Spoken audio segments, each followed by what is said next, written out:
එහෙනම් මේ වීඩියෝ එකෙන් පස්සේ ඒ දේ නම් ආයිමත් කරන්න එපා. Hello everyone. The restaurant master restaurant කරන හැටි දන්න සිංහලෙන්. අදත් සුපුරුදු පරිදි විශේෂ වීඩියෝ එකකින් ඔය කට්ටිය හමු වෙන්න තමයි මේ හදන්නේ.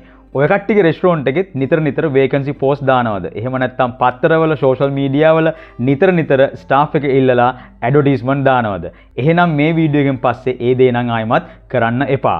මේ රෙස්ටොරන්ට් වේකන්සි පෝස්ට් නිතර දාන්න එපා කියන්නේ විශේෂ කාරණා කීපයක්ම තියෙනවා. ඒ කාරණා කීපේ කියන්න කලින් තව දෙයක් විශේෂ මතක් කරන්නට ඕනි. ඕ කට්ටියගේ තියෙන රෙස්ටොරන්ට් එකේ බිස්නස් එක එක්ස්පෑන්ඩ් කරනවා නම්, එහෙම නැත්නම් අලුත් බ්‍රාන්ච් එකක් ඕපන් කරනවා නම්, එහෙම නැත්නම් අලුත් ඩිපාර්ට්මන්ට් එකක් පටන් අර ගන්නවා නම්, මෙන්න මේ වගේ දෙයක් කරනවා නම් අනිවාර්යයෙන් වේකන්සි පෝස්ට් එකක් දැම්මට කමක් නැහැ. ඉන්ඩස්ට්‍රි ඉන්න කට්ටිය හිතනවා අනිවාර්යයෙන්ම මේ බිස්නස් එක හොඳ විදිහට රන් වෙනවා. ඒ නිසා තමයි මේ වේකන්සි පෝස්ට් දාන්නේ කියලා. හැබැයි මේක එපා කියන්නේ ඔබේ රෙස්ටොරන්ට් එකේ විශේෂ අවශ්‍යතාවයක් නැතුව නිතරම එකම රෙස්ටොරන්ට් එකේ එකම ඩිපාර්ට්මන්ට් එකේ එකම වේකන්සි පෝස්ට් එක නිතර දානවා නම් අන්න ඒක තමයි එපා කියන්නේ. මේ වගේ නිතර වේකන්සි පෝස්ට් දාන්න ගියාට පස්සේ මේ ඉන්ඩස්ට්‍රි එහෙම නැත්නම් ඔබගේ රෙස්ටොරන්ට් එකට එන්න බලාගෙන ඉන්න කට්ටියට හිතනවා මේ රෙස්ටොරන්ට් එකේ ඇත්තටම හොඳ වර්කින් කල්චර් එකක් එහෙම නැත්නම් හොඳ වැඩ පරිසරයක් නෑ කියලා. ඒ වගේම තමයි ඒක ටොක්සික් එන්වයරන්මන්ට් එකක් තියෙන්නේ කියලා අනිවාර්යෙන් මේ කට්ටිය විශ්වාස කරනවා.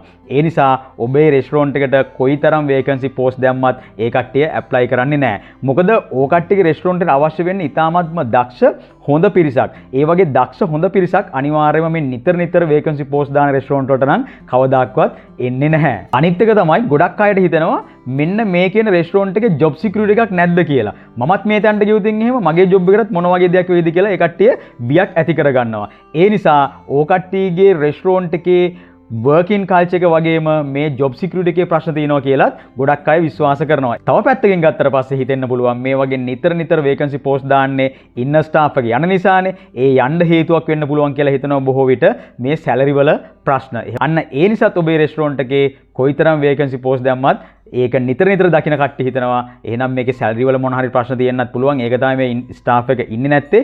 ඒ නිසා අපි ගියොතින් එහෙම අපිටත් මේ වගේ ප්‍රශ්නයක් වෙන්න පුළුවන්. ඒ නිසා අපිත් මෙතනට යන්න හොඳ නැහැ කියලා හිතෙන්න අවස්ථාවක් තියෙනවා. දක්ෂ සේවකයෙක් හිතනවා එයාගේ කැරියර් එක බිල්ඩ් අප් කරගෙන ලොකු ජර්නි එකක් යන්න පුළුවන් වෙයි කියලා ඒ කට්ටිය ජොයින් වෙන කම්පැනි එකට. එතකොට මේ නිතර වේකන්සි පෝස්ට් දකිනවා නම් එකම රෙස්ටොරන්ට් එකේ ඒ කට්ටිය හිතනවා මේ වගේ තැනකට ගියොතින් අපේ කැරියර් එක ඩෙවලොප් කරගන්න පුළුවන් කමක් හම්බෙන්නේ නැහැ. ඒ නිසා අපි මේ වගේ තැනකට ගිහිල්ලා වැඩක් නැහැ කියලා හිතෙන්න පුළුවන්. ඒකත් මෙන්න මේකේ තියෙන බරපතල ගැටලුවක් වෙනවා.